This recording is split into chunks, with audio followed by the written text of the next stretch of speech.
Hello and नमस्कार friends, welcome to our YouTube channel self education with us पर। Previous video में हमने जैन धर्म और वैष्णव धर्म के बारे में पढ़ा था, गौतम बुद्ध के धर्म यानी बौद्ध धर्म के विषय में पढ़ा था। आज हम पढ़ेंगे इस्लाम धर्म के विषय में। ठीक है, तो बिना किसी देरी के वीडियो को स्टार्ट करते हैं। वीडियो को स्किप मत कीजिएगा, लास्ट तक पूरा देखिएगा क्योंकि इसमें भी हम 3-4 टॉपिक कवर करेंगे। स्टार्ट करते हैं। इस्लाम धर्म के जो संस्थापक थे वो थे हजरत मोहम्मद साहब जी। ठीक है, हजरत मोहम्मद साहब का जो जन्म था वो 570 ईस्वी में मक्का के प्रमुख कुरैश कबीले में हुआ था और उनके पिता का नाम अब्दुल्ला और माता का नाम अमीना था। उनकी परवरिश जो थी वो अबू तालिब ने की थी। हजरत मोहम्मद साहब को 610 ईस्वी में मक्का के पास हीरा नामक गुफा में ज्ञान की प्राप्ति हुई थी।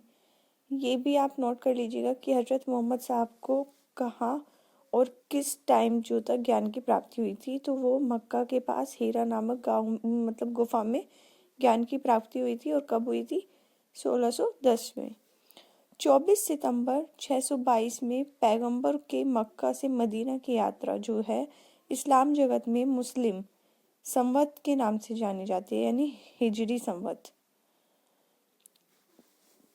मोहम्मद की शादी जो है वो 25 वर्ष की अवस्था में खदीजा नामक एक विधवा के साथ हुई थी और उनके जो पुत्री थी उसका नाम फातिमा और दामाद का नाम क्या था? अली था।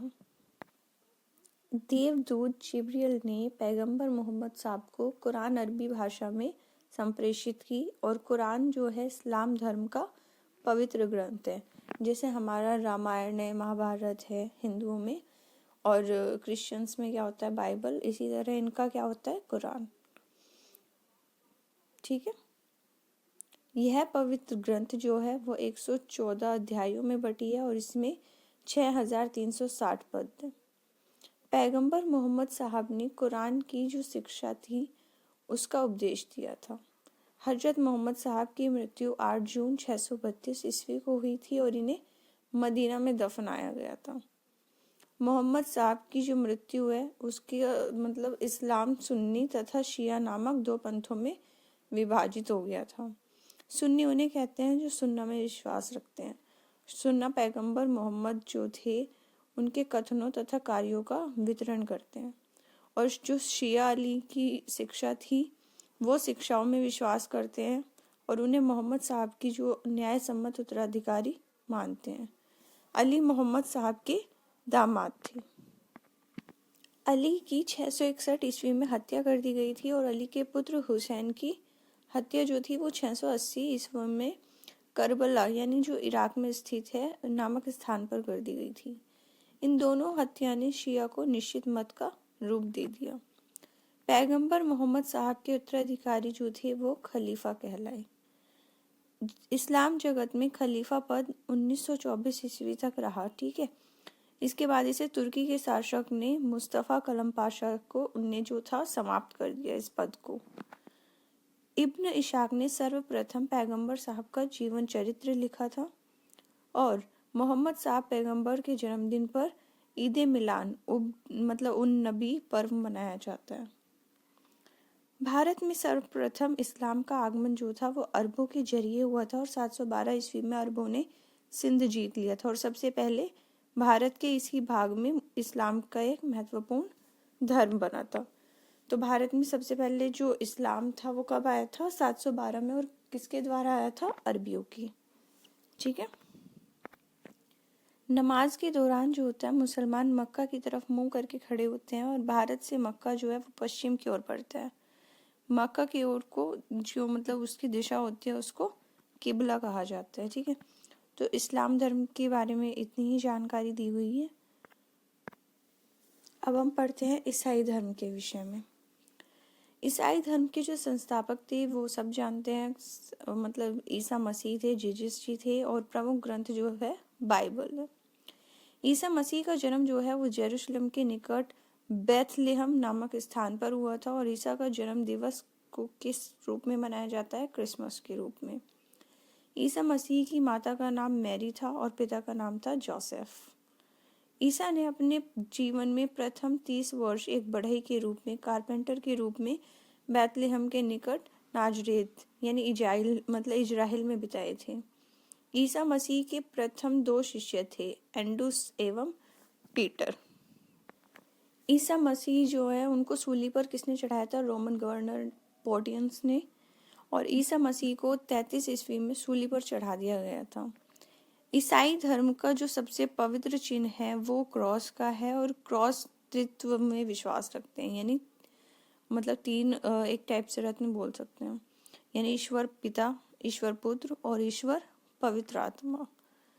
12वीं शताब्दी में फ्रांस में आरंभिक भवनों की तुलना में अधिक ऊंचे व हल्के चर्चों का निर्माण हुआ था। वास्तुकला की यह शैली गोथिक के नाम से जानी गई, और इस वास्तुकलात्मक शैली के सर्वोत्कृष्ट उदाहरणों में जो है वो एक पेरिस का नाइट्रेडम चर्च भी है।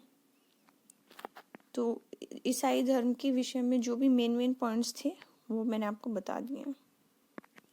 मेन पॉइंट बुक में दिए गए हैं, ठीक है, ताकि आपको ज़्यादा मतलब ओवर रीडिंग ना करनी पड़े। अब पढ़ लेते हैं पारसी धर्म के विषय में। पारसी धर्म के पैगंबर जरथुस्त्र ईरानी थे। इनकी शिक्षाओं का संकलन जो है वो जेंधा अवेस्था नामक ग्रंथ में है, जो पारसियों का धार्मिक ग्रंथ है। इनकी मूल शिक्षा का जो सूत्र है वो है सद् विचार, सद् वचन और सद्कार्य। इनके अनुयायी जो हैं वो एक ईश्वर अहुर को मानते हैं, और इस धर्म में अनुयायियों की जो पूजा होती है उसको अग्नि पूजक भी कहा जाता है। यहाँ तक जो है हमने सभी धर्मों के विषय में जान लिया है। सारी जो इम्पोर्टेंट टॉपिक्स थे वो हमने कवर किए हैं सारे धर्म के विषय में। अब हम नेक्स्ट टॉपिक पे चलते हैं। मगध राज्य का उत्कर्ष कैसे हुआ, क्या थी इसकी हिस्ट्री, सब चीज़।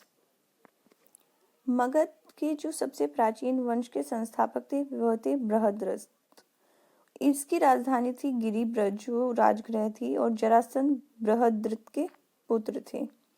हर्यक वंश के संस्थापक बिंबिसार मगध की गद्दी पर 544 ईस्वी में, ठीक है, यानी बौद्ध ग्रंथों के अनुसार में बैठा दिए गए थे, और वह बौद्ध धर्म का अनुयायी था।